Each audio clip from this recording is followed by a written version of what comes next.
Hi again there, everybody. Wanted to have another quick video for you to show you another interesting thing on Baseball Reference. So one of the tricks that replayers have is trying to figure out which pitcher to use at which time and trying to get a feel for what happened in real life.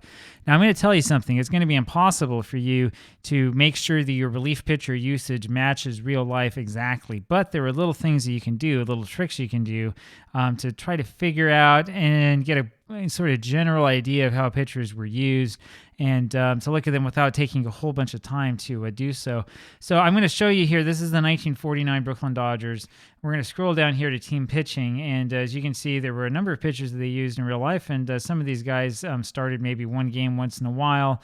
They tried some of them in different situations and so on. We're going to look first, though, at Don Newcomb. And the reason why we're going to look at Don Newcomb is because he's interesting, and really because the Dodgers should have brought him up earlier. There was a lot of really weird things that were happening with Don Newcomb in '49. He was in the minor leagues in that season for longer than he should have been. And I can tell you right now in my replay that I really wish that he was up there with the Dodgers so they could be competitive again, because the rest of the pitching staff is having problems. So when we want to look specifically at what happened with Newcomb in '49, our friend is the game log. So what we do is we take our mouse, we hold it over game log. See, I have no hands, right? And then we click down on 1949 under pitching. And what that will show us here is all sorts of interesting information about him, including the days of rest that he had, not between starts, but between appearances. We have information about his run support, which is fine if you're a sabermetrician. If you're like a replay guy like me, you probably don't care so much about this because whatever the dice will tell us what happened. And then you have the part that's sort of worth its weight in gold, which is this pitching game log. So we'll explain a couple of these things like really quick. This pitching game log includes his starts and his relief appearances, right? And so you can look here at DR, which is days of rest, and you can see how many days of rest he had between this appearance and the appearance before. So, for example, on June 4th, Brooklyn played against Pittsburgh, and he came in for to get one out in the game and gave up 3 hits, 3 runs, 2 erred. After one day of rest, he had pitched 9 innings, almost 9 full innings the day before, 8.2 innings in a loss against St. Louis. And here against Pittsburgh, he wound up in the 8th inning, coming in for a very, very little amount of time. Now, if you want to know more information about it, you can just click there on the date, and it'll pull up the box score. Here we go. We scroll down here to the play-by-play, and we can see that this happened in the top of the 8th inning. And let's see if we can find him. Yeah, Don Newcomb replaced Joe Hatton pitching and batting 9th at the very beginning of the evening, or of the inning. He proceeded to give up a base hit to Ed Stevens. Then Marv Rackley came in to pinch hit. Boy, we know Marv Rackley definitely because we've seen him with the Dodgers. I suppose he's going to wind up playing for the Pirates pretty soon. Rackley came up and got a base hit, and then Fitzgerald came up and got a ground out to first base, and that put the 2 runners up. And then Les Fleming came up and got the big triple, scoring 2, and that knocked Newcomb out of the game. The score was now 6-5 Dodgers, and they went for Jack Banta.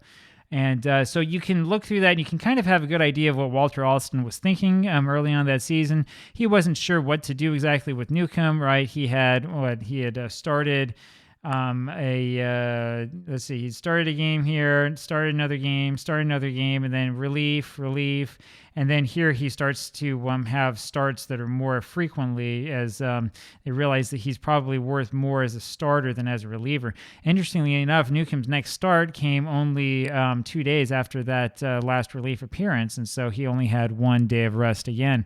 You can just glance through this and you can see this. Newcomb was used in relief later on in the season as well. In fact, on a couple of appearances, let's see if I can find him here, September 24th to the 25th, Newcomb pitched with 0 days rest, and then here also on July 20th, right after starting a game, he pitched again on 0 days rest.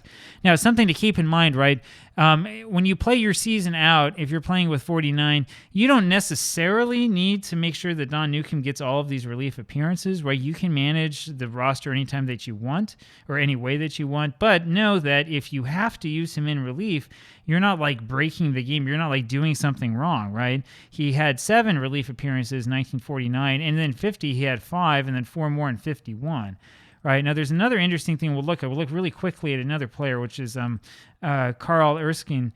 And Erskine, when we go look at his game logs for 1949, we're going to see that he pitched frequently in relief. He only started, I believe, 3 games all season. And his relief appearances, as you can see here, lasted for quite a few innings. I mean, he would come in, let's see here, coming in the 3rd inning of this one, he finished the game. So he pitched 7 innings. And I mean, he had pitched the day before. So he's pitching 7 innings on 0 days rest. And I mean, this game's just a total blowout. He ends up giving up 7 runs. We can take a closer look at that July 24th game where the Dodgers were hosting the Cardinals. And, in fact, I think it was Don Newcomb who started this game, and he got blown out in the 1st inning. Look at the single wild pitch, gives up a triple, and that takes him out. They put Paul Minner in, who we also recognize. Minner stayed in for a little while until he started giving up more runs, and by the time it was 6-0 here, or 7-0, that's when they put Erskine in, and he just stayed on to the end, even though he kept giving up more and more runs. That gives you an idea, just like at a glance, as to exactly what happened here in these real-life situations and what role he was used at. Really, Carl was used here mostly as like a long setup man or a long relief role or kind of a mop-up role. Now, if you look in Diamond Mine Baseball, we're going to talk about this actually in a future video, but if you look in Diamond Mine Baseball, there is a problem because the game is listed to have it so that the computer manager will never pinch hit for Erskine. Now, that's not true. He was pinch hit for in real life. You can find instances in which there were pinch hitters who came in for him. In fact, I think that this game is one of the examples that I found. You can find instances in which he was taken out for a pinch hitter from time to time. Here you go. Bruce Edwards pinch hits for Carl Erskine, batting 9th, and Bruce came up and got a hit. And so because of that, Diamond Mine has to set it up this way so that he can't be taken out for a pinch hitter so that he gets his innings, right? Because you can see he had a lot of relief appearances that were longer, and it's not something that Diamond Mine Baseball is really designed to do, the computer manager, that is. And so, like, the game company, when they're making the season disc, has to like scream at the computer manager saying, do not take this guy out no matter what. And so as a result, Erskine, even if the Dodgers are down by 1 and they have 2 men on and it's the 9th inning, they still won't pitch in for him no matter what, because the game tells itself not to do that. So that's something to pay attention to, right? You can do your own research. You can look at this quickly. The thing that's really nice about these pages is that you can figure a lot of this out at a glance. You don't have to, again, spend like hours and hours doing deep research to figure out exactly what happened. You can look at this and you can see really quickly, oh, well, he gave up, 7 runs, 6 of them were earned in this appearance, but he still stayed in for 7 innings, right? That's kind of the sort of pitcher he was. Here, he had a complete game, gave up 5 earned runs, but the Dodgers won this one 10-5, so it probably was okay. They didn't really care so much that he was giving up a lot of runs. This one looks like a totally wild one against Cincinnati, the first game of the doubleheader, where the Dodgers looks like a pretty big lead, and then Cincinnati started to come back in the late innings, and you can see that even though Erskine was starting to fall apart, they looked like they were going to leave him in until finally they decided, we probably should have a pinch hitter come in. And man, this was pretty bad. Irv Palisha was pretty poor in relief, walking the bases loaded, then walking in a run, and then Paul Minner came on and walked in another run, and then Ralph Branca finally came on and put out the fire with the potential winning run up to bat. So anyway, there's a lot of stuff you can look at like really, really quickly. You can take a quick look at it and be like, oh, well, this is a real, pivotal game, or this was not such a pivotal game, and so on and so forth.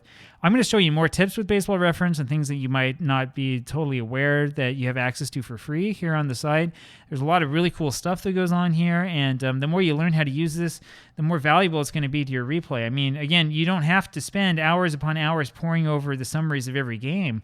In fact, if you're a little bit wise about how to do this, you can kind of skip over the games that you can tell are blowouts and instead go check out the newspapers for games like this September 1st game in Brooklyn against Cincinnati, where the Dodgers almost blew it, and say, okay, well, what happened in that game, and what did the papers say? What did the Brooklyn Daily Eagle say, right? Did the New York Daily News have anything to say about it, and whatever? Or how about the Cincinnati Enquirer? Was there interesting coverage there?